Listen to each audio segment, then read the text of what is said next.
اسلام آباد کے sector H92 میں کچی آبادی ہے. ادھر رہتا ہے یہ شخص بابر مسیح، جو کہ اسلام آباد کے ایک پوش سیکٹر G13 میں صفائی کی غرض سے جاتا ہے اور کوڑا پھینکتا ہے. کوڑا اس نے اکٹھا کرنا ہوتا ہے اور پھینکتا ہے. اب کی بار کچھ حیران کن ہوا. اس نے کوڑا جب پھینکنا شروع کیا تو کوڑے دانوں میں سے اس کو ایک پیکٹ ملا. یہ نہیں جانتا تھا کہ اس پیکٹ میں کتنی رقم ہے. اس نے اسے ہاتھ تک نہیں لگایا. اس پیکٹ میں رقم موجود تھی اور وہ رقم تھی 5 لاکھ روپیہ. اور یہ کسی اور کا نہیں تھا، یہ G13 کے ایک رہائشی محمد اکرم کا تھا. بابر مسیح انتظار کرنے لگا. جیسے ہی محمد اکرم وہاں پریشانی کے عالم میں آیا تو اس نے اپنے بیٹے کے ساتھ وہاں انتظار کر رہا تھا یہ شخص، اور اس نے فوراً وہ پیکٹ اس کے حوالے کر دیا اور کہا کہ آپ جو ڈھونڈ رہے ہیں کیا وہ یہی رقم ہے جس کا آپ پوچھ رہے ہیں؟ کیونکہ محمد اکرم نے آ کر پوچھا تھا تم نے صفائی کی ہے، تمہیں کوئی پیکٹ تو نہیں ملا. محمد اکرم کی ملازمہ نے اس کے ضروری کام کے لیے رکھے ہوئے پیسے کوڑا سمجھ کر کوڑے دان میں پھینک دیے تھے. بابر مسیح چاہتا تو ان 5 لاکھ سے بہت کچھ بنا سکتا تھا.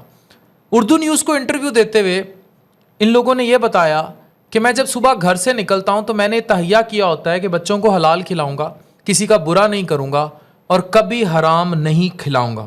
یہ خاکروب ہے، غریب آدمی ہے اور اس کی ایمانداری کی داستان آپ کے سامنے. اب میں مخاطب ہوں پاکستان کے ہر دفتر میں.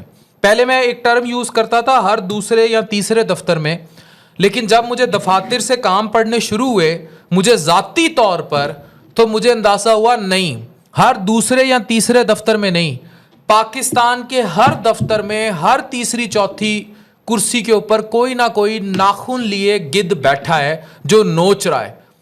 بابر مسیح اسلامی جمہوریہ پاکستان میں اس گدھ سے بہت اچھا ہے. میں آج آپ لوگوں کو برملا یہ بات کہہ رہا ہوں، اس بات کو اس تناظر میں دیکھیے گا. میں نے ان لوگوں کو بھی دیکھا ہے جو مجھ سے بات کرتے تھے، آپ ان کی وضاقتہ اور ان کی حالت دیکھ کر اور بعض اوقات مذہبی لبادہ دیکھ کر آپ یقین ہی نہیں کر سکتے کہ یہ شخص رشوت مانگے گا. لیکن وہ شخص رشوت مانگتا تھا. اور رشوت بھی اب پاکستان میں 5-10 ہزار نہیں رہی. پاکستان میں رشوت کی ڈیمانڈ بھی اب 5 لاکھ 6 لاکھ 7 لاکھ 8 لاکھ 10 20 25 30 لاکھ اور بعض اوقات خواتین کے معاملے میں سیکشول ڈیمانڈز تک.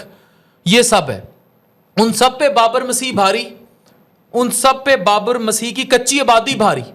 اور ان سب کو کئی بار سوچنا ہوگا کہ وہ بہتر شہری ہیں کہ بابر مسیح. اگر آپ حرام کا 1 روپیہ بھی اپنے بچوں کے لیے اپنے سرکاری دفتر سے یا اپنے کسی بھی دفتر سے گھر لے کر آئے ہیں تو بابر مسیح آپ سے بڑا انسان ہے. Thank you very much.